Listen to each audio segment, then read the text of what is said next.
Čau amigo, já vás vítám, jmenuji Domeniko a vítejte u dnešního informačního videa. Jak vidíte, pozadí je z Minecraftu a to si nevšimněte. Já vám řeknu, co na tomto kanále se bude dít a nebude dít, abyste věděli. Tak už mám nějakou let's za sebou.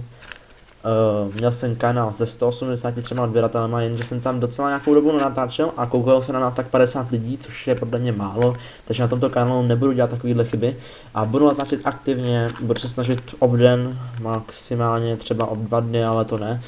A budete moct čekat let's play na nové hry, třeba dneska chci udělat ještě let's play na hru Crysis 3. Potom určitě na nějak třeba Simíky a na nějakou hru třeba na FIFU. Možná uděláme i menší tutoriál na Flight Simulator X, já fakt nevím. Měl byste mě vidět, že jsem na Pulitál, ano, matku mám z Česka a tátu z Itálie, jenom abyste věděli informativně, přízvuk nemám a budu se snažit dělat takový ty pozdravy italský spíš a taky jste si podle toho názvu channelu mohli trochu všimnout, že to není český jméno. Ovšem,